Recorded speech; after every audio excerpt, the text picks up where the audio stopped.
What can you do if you keep fighting with your ex? How are you ever supposed to find peace and tranquility and create this great relationship that you know you can have? That's what we're going to be talking about in this video. Hey there, it's Clay with modernlove.life, and in this video we're going to be talking about what to do to stop fighting with your ex so often and to actually create the kind of great relationship that you want with the two of you. Many times when people are caught up in this problem of arguing and fighting, it masks something else that's going on beneath the surface. It's like this static that keeps you from actually addressing the real problems that are happening. And we have to get rid of this first before we can look at what's actually going on beneath the surface. And we'll go into what's going on beneath the surface as well too.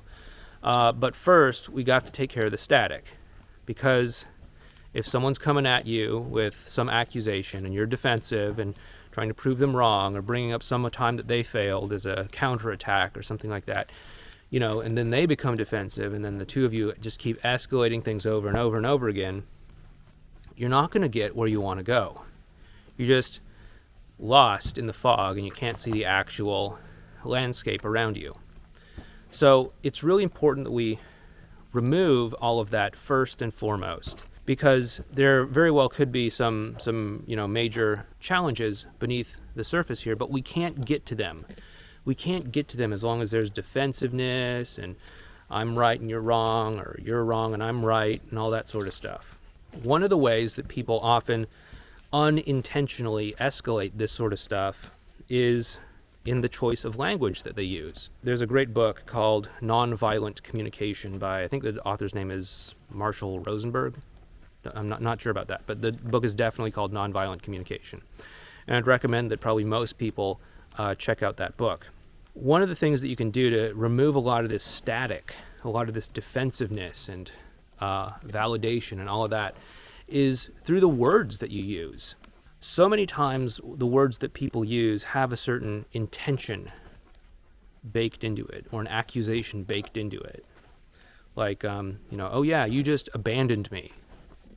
That implies that the other person intentionally left you and didn't want to, right? Or, yeah, here you go, you're attacking me again. Right? That implies that they're coming at you with the intention of hurting you or making you look bad or something like that. It's not to take away from how you're feeling, because you feel obviously however you're going to feel, but we want to not express how we're feeling in a way that's just going to escalate things with the other person.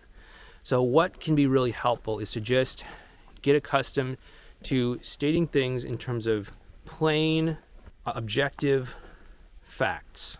So instead of saying, you abandoned me, it's like, okay, yeah, like I turned around and you just weren't there. Like, no matter how you slice it, that's probably what happened. Like, you can have an opinion, oh yeah, I abandoned you, or oh no, I was only doing it because you were being mean, or something like that. But no, if it's just like I turned around and you weren't there, that's just what happened. Or instead of, you attacked me by accusing me of this, instead just say, you said this. You said, I can't be trusted. When you said I can't be trusted, I felt frustrated and sad, right? So we're using language here that's very objective. In terms of things that the other person said or did, just say what they said or did. You don't have to use this colorful language that adds drama to the situation by saying like, yeah, you lied, you attacked me, you abandoned me, you betrayed me, you devastated me, you were just so cold and callous. Like, you don't have to add this stuff to your conversation. It's unnecessary. And it's just going to cause the other person to become defensive. It's just going to escalate the tension. And it's just going to cause them to, try to bring up something else from the past to prove you wrong or something along those lines. Don't do that. Just use plain, super plain language, like, you said this, and then you did that. Then I said this, and then I said that. And then when it comes to talking about your feelings, of course we have, the external world, what people said and did, what we said and did. But then there's also the internal world as well too, which is how you felt.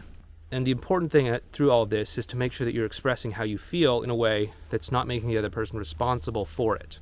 Don't say something like, you made me feel sad when you abandoned me, right? Like we already covered the abandoned me kind of part. But, you made me feel sad. That's making someone else responsible for your feelings. It's just going to trigger in them a sense of, I don't know, guilt or whatever else they might feel. Instead, what you want to do is just simply state how you feel and maybe just sort of like associate it with something that happened. So when I turned around and you weren't there, I felt sad. That's probably going to go a lot better as opposed to, I was devastated when you abandoned me. And through these word choices, you're going to reduce the static.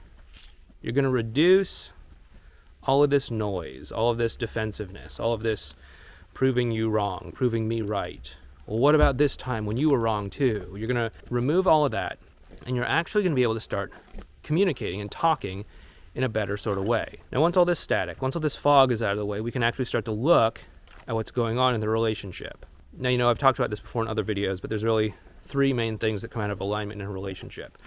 One of those is that the two people on the relationship stop seeing each other as being on the same team, and they start seeing each other as being on opposite teams. If there's a lot of fighting, you probably aren't seeing each other as being on the same team. We want to take care of that. That's usually what I'd recommend most people start with, is getting on the same team if you're not. After that, we want to work on communication. That's to say, minimizing the gaps in understanding between the two of us. Like if you think you're talking about this, and I think you're talking about that, and there's this big misunderstanding, and we both think we're talking about different things, yeah, it's a good setup for some sort of fight or argument or hurt feelings or something like that. We want to make sure that there are as few gaps in communication as possible. And then the third thing is that we want to be able to do these first two things, be on the same team and communicate clearly. We want to be able to do that consistently over time so that we can build up trust. Trust is really a certain expectation for the kind of interaction that you can have with a person. Once you have an expectation for a consistent kind of interaction, you basically trust that person to show up in a certain way. And if you can trust that that person is going to be on the same team as you, and they can trust that you're going to be on the same team as them, and you can both trust that you're going to be able to communicate reasonably clearly, then oftentimes a lot of the defensiveness, all that sort of stuff goes away because trust comes in and says, okay, I know that you're on the same team as me, and I know that that if there's any sort of misunderstanding between the two of us, it's probably just that. It's a misunderstanding rather than a call to start fighting or a call to go to war because, you may be trying to give me the short end of the stick or take advantage of me or use me or something like that. So that's really what I'd recommend if you're having a lot of fights with your exes. First things first, you got to get rid of that static in the way. Anyway, go ahead and leave a comment down below letting me know what sort of things you and your ex fight about and what you might be able to do to reduce that static, reduce that tense emotional language that just escalates things and keeps the two of you going around in circles over and over again. Anyway, take care, and I'll talk to you next time.